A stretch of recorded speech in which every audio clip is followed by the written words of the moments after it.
Pause. Take a break. Reflect on life. Remember, you are strong. You are enough. You are capable. You are blessed. And you are loved. Your moment of greatness starts now.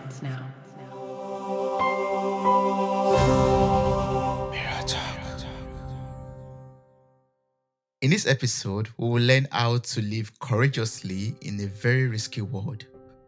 Helping us with this is an author, a motivational speaker, personal development and leadership coach. He's the founder of Big, Bold, Brave, which is also the title of his first book. Welcome to the show, Clint. How are you doing? Toby, I am doing awesome, man. It's an honor to be on your show today and super excited to have this conversation with you. So thank you. Thank you for having me on. Thank you so much for making the time out to be on this show. I'm looking forward to having a very soulful conversation with you. I know the topic is not so easy to talk about because it has to do with the loss of a dear one, the loss of your teen son or your teenage son. Your son Gabriel, was killed in a solo plane accident in 2019. And that must have been very painful for you. I can imagine. So I'm so sorry for your loss, and so also commend or admire your courage and strength that you and your family had, to pull through that period of time, come out of it better, and also even use that story to bless the world. So thank you so much for everything that you and your family are doing out there.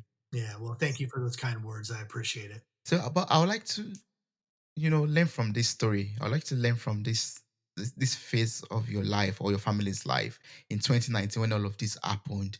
Like, how are you able to process all of that loss and tragedy, and can you tell us the story of all of it all? Yeah, well, Toby, I want to back up just a little bit because I do think there are different experiences and setbacks that even we had as a family or I had as a human being growing up that played factors into our ability to be able to process what ultimately is, a parent's worst nightmare.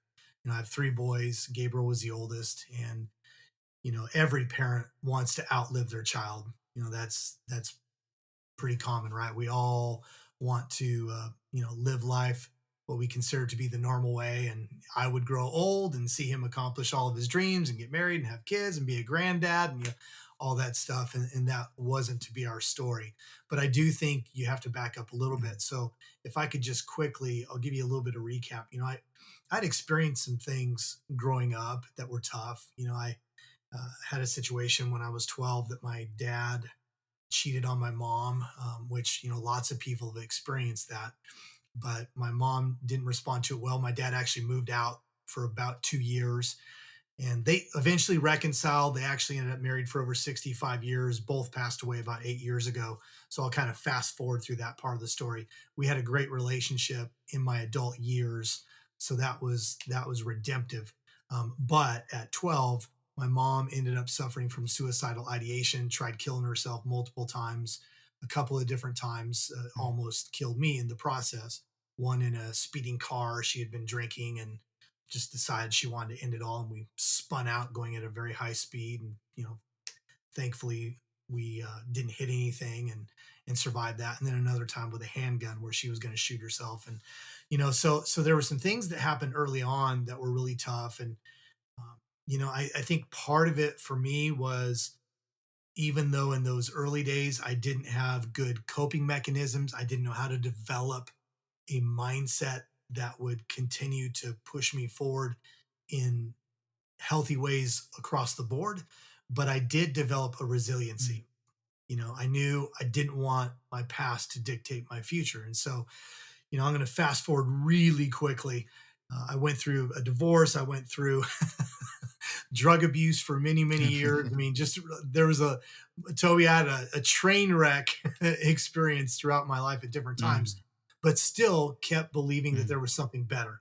And then for me at 30 years old, one of the huge things that happened was I was not a religious person. I didn't, I didn't consider myself someone who was religious by any stretch, but through a series of events, I ended up deciding that I would go into a church one day as a guest and just kind of see. I had some friends that just seemed to operate differently and had more peace than I did. And it seemed like when things went against them, they seemed to be able to respond better than I did. So I went one day just curious, about this thing that they did. And that's how I saw church. But ultimately, I ended up giving my life to God that day. And I was 31 years old actually at the time. And so that began my foundation of faith. And so, a lot of what we're going to talk about, your listeners are going to have to keep that in the background because that's definitely a huge part of how I've been able to move through and if I could even say be victorious in a lot of areas of my life, even though been dealt some pretty tough blows. So I want to lay that foundation. But ultimately, what ended up happening with Gabriel is he had a dream from the time he was about 8 years old. He had went up in a small aircraft with his uncle Danny and loved it and decided he wanted to become a pilot. And so his parents, obviously we loved him and we wanted him to be able to fulfill his dreams. And ultimately, by the time he got to his teenage years, some opportunities opened up and he was able to do that. And at 16, he actually soloed in a plane before he even had a driver's license here in the States, which was kind of a weird experience for us. And then at 17, he got his private pilot's license, which was his first dream, his first big goal. And as you stated, several months later, and that was on September 23rd of 2019, he was just getting his hours, which is what pilots do when they're, trying to move towards being a commercial pilot. And after dropping off a friend safely on his return trip, he ended up running to an unexpected weather system and he crashed his plane into a side of a mountain and lost his life. And so, as you stated, it's a devastating blow. And, for those who are listening right now who have experienced something like that, they know the pain is crushing and we still experience pain, Toby. I mean, it's been less than 4 years Mm. and there are certainly still painful moments. But what really ended up happening for us is that very first morning, my other two sons at that time were 9 and 14 years old. And I was forced, it was a very long night. I won't take your listeners through the whole thing, but we knew he disappeared off a radar at about 8 o'clock at night on a Monday night. And then there was a series of misinformation, not getting information from the search and rescue team that was in charge of finding him, news agencies reporting stuff that they weren't even supposed to know. It was a crazy night and we let our boys sleep. And then by 3:30 a.m. is when we found out he was indeed gone. So when the boys got up at 7:30, I had to have the impossible conversation of letting them know what happened. And ultimately that conversation we had was a new beginning for us, Toby. Ultimately all we talked about was, I said, boys, we have two choices. And this has a lot to do with my experience. I was a pastor for 17 years as well, and so I've helped a lot of people through some really tough times, losing loved ones and sometimes children. And so I recognized there were certain things that I saw in people that seemed to walk through it in a healthy way. And then I had also seen tragic endings where marriages, got torn apart or families just got torn apart. So I told the boys, I said, listen, we have two Mm. choices. We can choose to focus on his death and just always think about what we're missing and the things we're not going to experience. And if that's what we do and that's what we focus on, then we're going to be shadows of who we're created to be. Basically, we're going to be trapped in that tragedy. But there's a second choice, and that is we can look at the way Gabriel lived. And now I use the term courageously. I had a different word at the time, but I say he lived courageously. That's what he did. He attacked life. He became a licensed pilot at 17 years old, which was a dream of his. He was an amazing photographer who did some really cool projects. He taught himself guitar. He graduated from high school a year early. I mean, he was just someone who, when there was something he wanted to do, fear was not going to stand in his way. Now, that's not to say he never Mm. experienced fear, right? I guarantee you, the first time that the instructor got out of the cockpit, shut the door, and said, go for it, I'm sure he was, and I Yeah. had the conversation with him. He had fear, right? But he didn't let fear drive him. Mm. So that's what we talked about. We said, Yeah. listen, we're going to live our lives by honoring him. And the way we're going to honor him is to begin to live our lives courageously. And so that was the new journey that we started out on. And ultimately, we haven't done that perfectly, Toby. We've had ups and downs since, and we're not perfect in this pursuit. But that was mm, the tone that was set for our family almost 4 years ago. And ultimately, that would lead mm. to me starting Big Bold Brave, which is my transformational speaking and coaching business, and then also writing the book Big Bold Brave.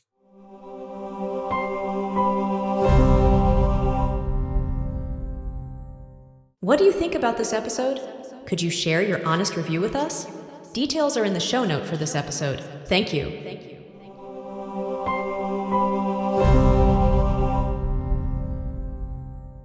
Thanks so much, Clint, for sharing that. Thank you for taking us on that journey.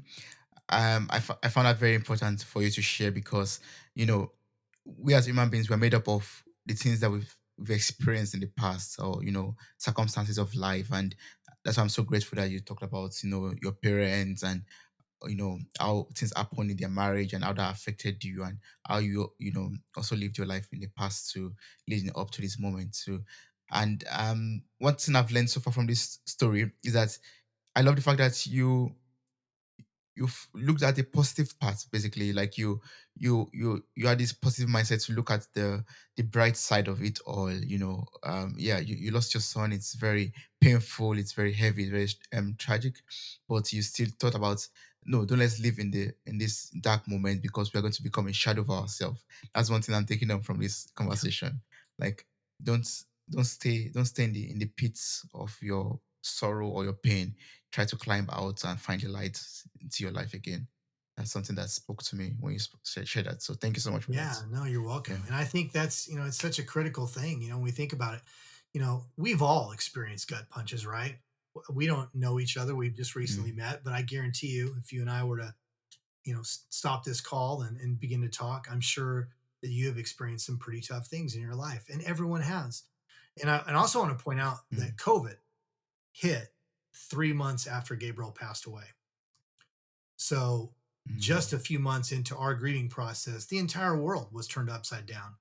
And there's so many people that are listening right now to you and I that suffered major losses as well. In some cases, it was a loved one, but loss is relative too. And one of the things that I want to be sure that our listeners are paying attention to today is, my story in losing a child, anyone who's lost a child, it is heavy and it is a horrible experience. But there is no hierarchy Mm. of pain or loss. Pain and loss is relative. And so there's people listening right now that, during COVID, maybe they lost a loved one, or maybe they lost their job and their career, or maybe they had a business that they had just started to build and it was beginning to gain momentum, or in some cases had a business that had been thriving for 20 years and literally, just because of what happened with COVID, lost it all. Loss, and then Mm. fear that comes with losing is something that affects everybody. And that has a lot to do with, the Yeah. choices that I've made, and ultimately the reason why I wrote the book when I did, Toby, because I didn't write this book solely for grieving parents or even someone grieving a loved one, although there is some very helpful things in the book about that. It was really more so Mm. about how do we live this life where the gut punches come. You don't have to ask for them. Nobody asked for them. At least I hope nobody asked for them, right? I'm not asking for any, but No. ultimately they happen. And Mm, then how do you respond? Because that's what's going to mm. matter. That's what's going to frame the remaining days of your life, is how do you respond to the gut punches of life. And so, that's my mission. That's why I'm having this conversation with you. And so I'm really glad that you said what you said and are kind of leading us in that direction, because we really do. We need to help some people today that really do need to learn how to live courageously in the midst of tough times. Yes, yes. I totally agree with that. And we're going to talk about fear very soon. But one thing I would love to ask, which I find, fascinating, is that, it's one thing to experience a pain or a loss, sorry, something to experience a loss and to process the whole pain, the whole grief of it, and then try over the years to heal from it and just forget about it and let it go. And it's another thing to take all of that experience and then turn it to a purpose or to a leading or to a calling. So can you enlighten us on how you were able to then take your pain or turn your pain from this loss or disappointment of life into a catalyst for your purpose fulfillment, for a drive to, help other people out there to even become better beings? Yeah, well, that's a great question. I'm glad you asked that, and I'm going to give you a couple of things that I think, not only that I did, but I think that people can easily do themselves. It's not complicated, but it does require making some what I call courageous decisions. And so, one of the first things that I think we should talk about is you have to distinguish the difference between pain and then moving forward with your life. Anybody who's lost a loved one probably despises the phrase, we just need to move on, because we don't move on from losing people we love. That's a hole. That's a void in your life that is frankly going to sting the rest of your days. And it's something that what I like to say is I don't even, again, I'm a man of faith. I don't even pray for pain to go away regarding my son, because that pain represents the love that we shared. However, I can be crippled by that pain and no longer live my life, no longer be the husband that I'm supposed to be, no longer be the dad to my other boys that I'm supposed to be, no longer have the impact and the influence that I believe God, created me to have, and to be able to help people. So, we have to distinguish pain versus purpose, right? And so I've used a phrase many times. I didn't make it up. I just say, we need to give our pain a purpose. And I've heard some that don't like that phrase, but usually it's because they think I mean you're ignoring your pain. And that's not what I'm saying at all. What I'm saying is you're going to feel pain. And just like I feel joy too. Let's not forget about that either. I have lots of fond memories with Gabriel. I have lots of experiences, and we do as a family, of things that we got to experience, things we did with him, the uniqueness of his personality, the dynamic that he brought to relationships. We also have great joy in those memories. But then there's times where it's Mm, just painful he's not here, right? So when you talk about giving your yeah. pain a purpose, what I'm talking about is simply you feel the pain. You don't try to ignore that it's there, but you make very intentional, very deliberate decisions to make sure that that pain doesn't keep you trapped from living your life. And so that can look different for a lot of people. For me, Mm, and I think you're going to love this. Part of what looking at his death, because death does become a reality, right? I mean, when they're not here anymore, it's in your face. It's no longer this awareness that everybody's going to die someday. You now have lost this person.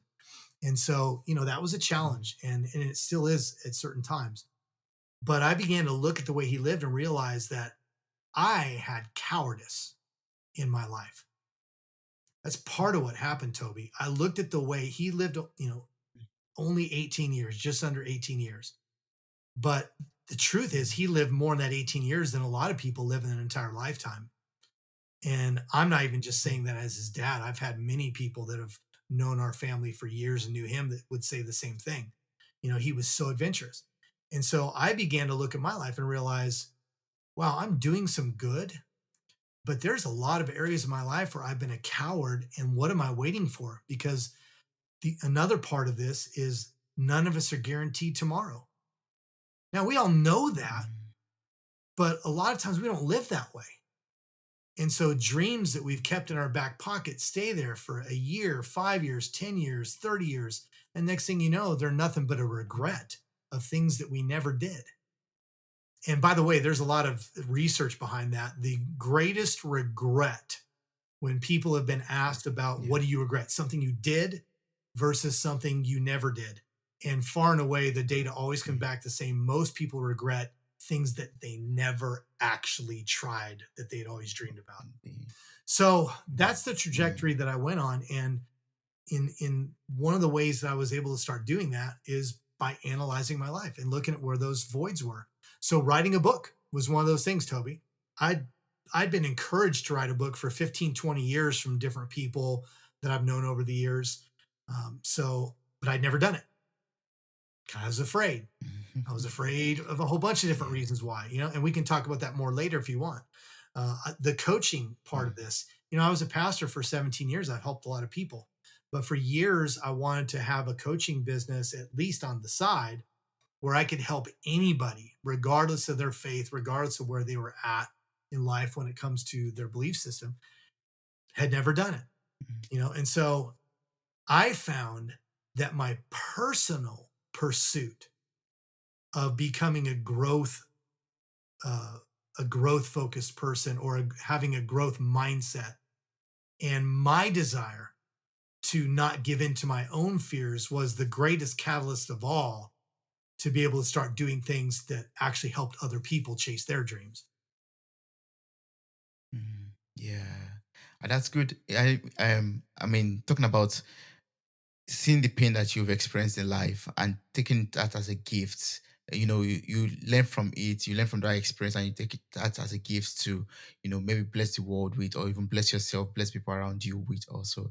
That helps you even pull out of that situation as quick as possible, or quicker than you could have, basically, because you see that opportunity in a very dark and lonely place where people might not see any opportunity, basically. Yeah, Yeah. no, that's Yeah. exactly right. So to me, that was, a huge part of what began the new journey, if I could say it that way. But I Mm, also I also want to point out that, as you start to think about, this courageous life, and how do we walk that out ourselves if we've been crippled with stuff in the past, you also mm, you need help. You're not going to be able to probably do it mm. on your own. And so I began to Yeah. really value, even more than I ever did, the people that I surrounded myself with. I look at this conversation that you and I are having. We obviously both had done research on each other, so we knew our mission, and that we both had a desire to help people, and to help people grow, and to help people overcome things. Mm, Surrounding yourself with those kinds of people make a huge difference as mm. well. And even though I had a lot of life Yeah. experience, that doesn't mean that I'm immune to feeling beat up or less than, or that maybe I'm an imposter, or I don't have what it takes. And so, surrounding Mm, myself with people that not only I can encourage, but they encourage me as well. Not only that can I help them grow, but they help me grow. That's been a really big part of this mm. as well, in what I call this pursuit of living a big, bold, brave life. Yes, yeah. And talking about Big Bold Brave, your book also, you talk about fear, and we've talked about it a lot already in this conversation. I would just love us to go into it already, because I want to learn so much from your experience with fear. You you said you had that fear of writing a book, and you were a pastor, but you still had a fear of becoming a coach, for Sure. example. So can you tell us a little bit about your experience with fear, and how you were able to deal with all the fears that you Yeah, experienced? well, we all face fear, right? I mean, that's the one. We have a lot of common Mm, things in our humanity, and experiencing fear is definitely one of those. So I've experienced all kinds of fear. When I was a pastor, my first several years, I was a youth pastor. It was terrifying to get up and speak to a bunch of mm, teenagers who, generally speaking, just have this, this like blank look, and they don't really respond a whole lot. And you're having a hard time telling, do you like what I'm saying? Do you hate what I'm saying? Do you like me? Do you hate me? What's going on? mm. And so, those kinds of Yeah. things I just push through, right? Some things you just have to push Mm, through. But I think one thing that's really critical is when we start to analyze our life, and just how subject we are to fear, and where has fear created patterns that are not serving me well. You have to take a deeper dive. mm, And so, one of the things that I wrote about in the book, and that I like to talk about, is, to me, there are essentially two kinds of fear. There are unnatural fears, and then there are natural fears. Now, quick, easy story to illustrate natural fears. I was out on a lake camping in Northern California with some friends of mine. We had pitched a tent. It was about 2 in the morning, and we had, away from the tent, we had built a latrine, as people do when they go camping for a couple of days. And so I got out of the mm, tent to go relieve myself. Sorry, but that's what was happening. And as I started to step out of the yeah. tent, a friend of mine who was about 20 feet away was already outside. And he's like, "There's a bear." Now, I didn't believe him, because this guy's, usually not very honest. He's quite a storyteller, right? But then he started moving his flashlight Yeah. around. Sure enough, Toby, there was two bears. There was a mama black bear and a baby black bear. Well, dude, fear hit, right? That's real fear Yeah. because they were Yeah. very, very close. And so, obviously we survived the night. It's all good. But that's what I call a very natural fear. We call it fight, flight, or freeze, right? That's something in the way we are created that when there's a life or death situation, our brain is literally designed to push out all of the extra noise and hone in on or be laser beam focused on that thing that's a threat to our lives and figure out which way do we need to go. Do we need to fight? Do we need to freeze? Do we need to run away? That's very natural. So that's good. Not all fear is bad, but that's not most fear. And I don't know about you, but I don't encounter those situations very often. There's not many life or death situations for me. Now, there are people out there, people in the military, police officers, first responders, that can be a real day-to-day thing. So I don't want to minimize what they go for. I'm very thankful for those people who have chosen that path to protect us and do the things they do. But the truth is, most of us don't have those kinds of fears. So we get crippled by unnatural fears. And so what are unnatural fears? Basically everything else. So I talked about, being afraid to write the book. Some of my fears were, what if nobody wants to read it? What if I can't do it? What if I just am unable to even write the book? Just can't get it done. Well, those are very unnatural fears. They're unnatural because they're already determining a fixed outcome of bad things that are going to happen before they have ever happened. Yeah. And in all likelihood, may never happen. And that's what unnatural fears do to us. It can happen where we have trauma in our relationships early on. I had to undo some trauma over the years from those early years of seeing what happens in a marriage when things implode. And there was a lot of things happen within that story that were really bad. And so I had to get some healing and some help, some counsel to get through some of those things because those experiences caused me to be very fearful in relationships that I was trying to establish even 20, 30 years later. Rejection being one of them. I had the huge fear of rejection in a relationship, partly stemming from what I experienced as a child when my dad walked out and left us. My mom, didn't even value her life enough that she wanted to take her own. And in two cases, literally almost took mine. Rejection became a fear that became real and it impacted my life because I had this default pattern running in the back of my mind that I needed to be afraid of these things. And so I would make decisions and choose people that usually would make it come to pass.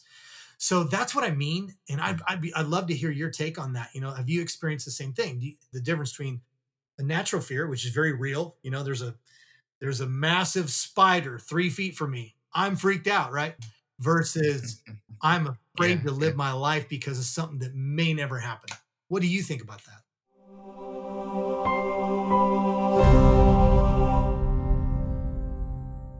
Are you enjoying this episode? Kindly subscribe, share, and leave a review. Thank you.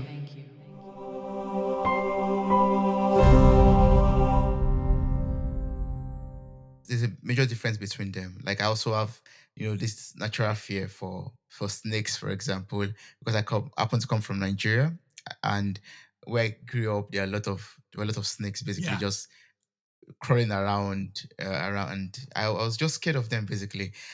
But then unnatural fear, like you perfectly described, to come from us being, maybe scared of things that might not even happen because we were traumatized in the past, for example, or because we are people pleasing. I would say my kids because I would think, what would this person say? What would this person think? I hope I won't hurt someone's feeling if I take this step or take that step, and that's where you have that fear basically of progressing in life or taking the step that you really want to take. So those are for me like that's an example, like an abstract example to say. Yeah, I'm glad you brought that one That's up the because it's funny. I difference. can use a couple of examples of what this even looks like in a really simple way. I was actually in Lagos, Nigeria. I want to say it was 2005, 2006, but anyway, it was many years ago. And we were walking along these grounds, and I was Yeah. told that these big holes in the ground were cobra pits. Well, that freaked me out. It totally Yeah. freaked me out, man. And so we had an event, we Yeah. had an event there, and so we're moving these chairs around, and this stack of chairs was right on top of Mm. these holes where these cobras supposedly go in and out of. I was a little freaked out by that, right? But there was another thing that happened Yeah. too. We were in a car and we were driving out to where we were going to hold this event, and a mosquito came into the car. Now that doesn't sound near as scary to me as a Mm. cobra, but what ended up happening was a friend Yeah. who was in that car completely freaked out, was panicking, practically climbing out of the Mm. car because he was so afraid that one, that mosquito may bite him, and two, if it did, that he may end up with malaria or some sort of other sickness or disease from mosquito. And for me, Yeah. those two things are very different, you know. And so I just remember a few of us were laughing about it, but it was like that's how we live our life sometimes. And that's what happened even with Mm. COVID with some people.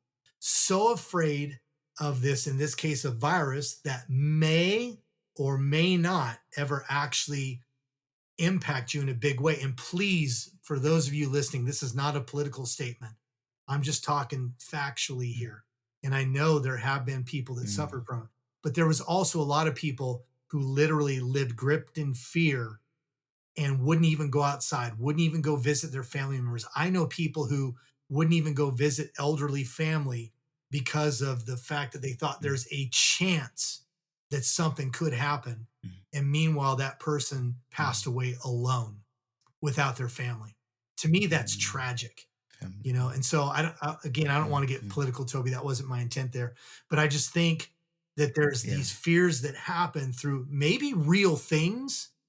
You know, the virus was real. Going to Mhm. downtown Dallas, where I live here in Texas, late at night. Okay, something could happen. Someone could attack me, Mm. but I can't live Mm. my life and stay inside my own home and locked away from the world if I really want to live, right? You've got to be willing to take Mm. some risks in life. And so to me, that Yeah. mindset is one of the biggest things that I gained from especially losing my son Gabriel, is that he was willing to take Mm. risks. Now, flying, that risk ultimately did end up taking his life. But I've been asked the Yeah. question, if I could go back and change it, would I have not allowed him to fly? Now, obviously, that's a question that on one level is ridiculous because we can't change it, right? But the truth is, No. I wouldn't have changed it.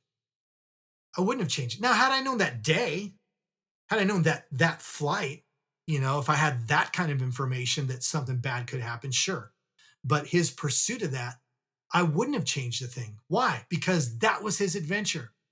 That was a calculated risk he was willing to take to chase his dream, and he was living his dream. And that's the point I want to get across to people. Whatever your dream is, maybe it's to have a thriving marriage and your marriage is just in shambles right now. You can fix it. You can get through it. You can learn new ways to communicate. You can learn new ways to deal with unforgiveness, you know, whatever it happens to be. You've been afraid to open that business and you're going to live the rest of your life regretting it. Open the business. What's the worst that could happen? Mm. The worst that can happen is that it fails, you learn something, and then maybe you start something new. That's Mm. what we're talking about Yeah. here. Yes. So, Clint, if I'm understanding you correctly, well, for me to move from being a fearful person to becoming a courageous person, I just have to go for it and just take the risk and just see where I end up. If I win, then I win. If I don't win, then I learn a lesson That's from right. that. Yeah. That's exactly right. Mm. Yeah. That's the way life was meant to be Yeah. lived. You know, and I think I'm glad you emphasized that, because another thing I think we should point out is so many people are afraid of failure. Period. Yeah. Now, I also believe some people are afraid of success because they feel like if they're successful one time, are they going to be able to do it again? So I do think that's a real thing as well. But fear of failure Mm. is by far and away more of an epidemic. And we have to let that go, Toby. You know, you mentioned earlier something about letting some things go. That's one thing we have to let go. Nobody has ever accomplished anything great on this planet. I don't care what it is, if it's an invention, if it's something that impacted people, if it's a huge business that they built. No one on the face of the planet has ever done that without failing along the way. The difference is they didn't quit. Yeah. They didn't quit. They didn't give in to the fear. Yes, don't give in to the fear. And that lesson from me from this episode. Do not give in to the fear. Just take the risk and go for it. That's right. Yeah. Well, yeah, but in this world where we have a lot of opportunities around us and we have a lot of things that have happened to us, fortunately or fortunately, and that shapes the decisions that we make or the way we see things basically. So how is it possible for or how can we recognize opportunities and possibilities where others see like closed doors basically? Like, for example, in your case of writing a book, I think that's an opportunity that you saw. Or other people might think, oh, you experiencing a loss is a closed door to you maybe giving birth to more children, or I don't know, or you getting married again after a failed marriage, for example, or business, having a failed business might mean to some people no more business or no more opportunities for them. How can we recognize opportunities and possibilities where others see closed doors?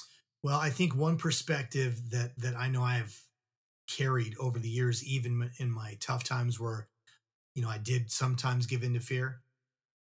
That is that as long Mm, as I have breath, it's not over. So that's one thing.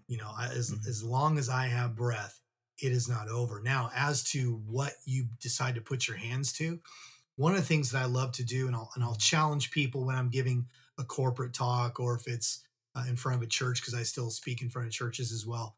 I'll challenge people, but if I'm in a mm, coaching setting where it's a one-on-one or a smaller group, one of the things that I love to do is I love to challenge people, write down what is it if there was nothing, and this is a question other people have asked, right? If you knew you couldn't fail, what would you be doing? What would your life look like? No filters, mm, not overthinking it, just what would that look like? What types of things would you be doing? And that's a helpful mm, exercise because that was something even I did, even though I enjoyed pastoring for 17 years and many of the things that went with that. I had other pursuits, including, becoming an author and doing some corporate speaking as well, being able to help people regardless if they were faith based or not, things like that. Those were questions I asked myself and realized that mm, it was never going to happen if I didn't make a courageous decision to go ahead and start pursuing that. And then I think another thing along with that, besides asking yourself and writing out what do I really want to do, because until you know what you want to do, it doesn't do any good to talk about how to get anywhere, right? I mean, it's funny. A lot of times you see yeah. on social media, Instagram, all these places, 5 ways to do this, 10 ways to do that. And it's always about how to make money, how to build this huge business. But it rarely ever talks about the why for that person. Why do you want to do that? So I think until you know why Mm, you want to do something, you're going to be really limited. But once you do know, then you can start stepping out, getting coaching, going to school if you need a degree for it, whatever it happens to be, you can start learning how to actually do it. And that's all really important. But I'm going to go back to something we talked about earlier, which I think is just as critical, and that is who you surround yourself with. I know I said that already, but it bears repeating. When I started to write the yes. book, I had many people that I had talked to about it, let them kind of know the kind of book that I wanted to write and why I was writing it and what I was hoping would come out of it. I had conversations with people that I trusted about that. And I got two great things out of that. I got encouragement, which I needed because there were times when it wasn't easy. So we need that encouragement. But I also got some great ideas. And in some cases, people who told me, yeah, I don't know about that. If you considered this, they thought differently Mm, about what I was trying to do than I did. And in some cases, it turned out, mm, wow, that's a really great idea. I need to incorporate that into it. So incorporating others yeah. too into this pursuit of life, of this Mm, pursuit of living big, bold, brave is absolutely critical. You can't do it by yourself. Well, I mean, you could, but I really believe that you're never going to be the fullness of who you were intended to be, I believe you're never going to accomplish that end goal the way you were meant to be without collaborating with other people. Yes, I believe that too. We need the support of other people around us, our mentors, coaches like yourself, most important, people like you, to live out our dreams, to also, pick ourselves up back whenever we even fall off on our path of fulfilling our passions in life. Because we could be driven, but it's not all the time or all the day that we have that passion or that motivation to pursue our dreams. We need people to support us and to pick us up back up whenever we fall down. Yeah.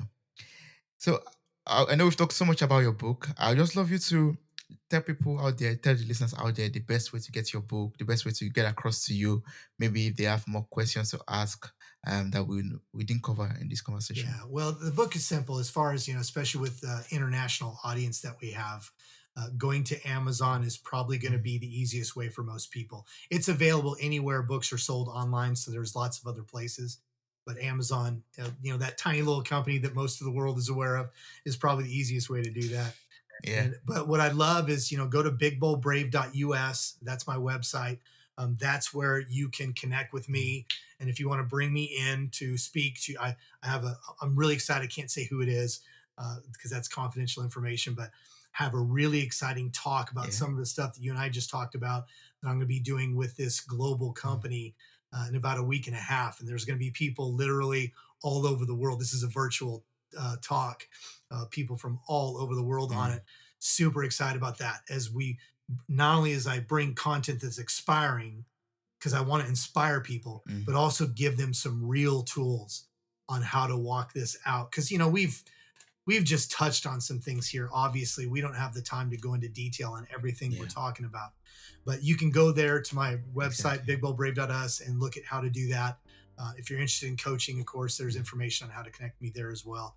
And then I also have a weekly newsletter I started doing, Toby, that I would encourage everyone to sign up for. I only send out one a week. I hate clutter. I hate getting a gazillion emails, so I'm not going to load you up either.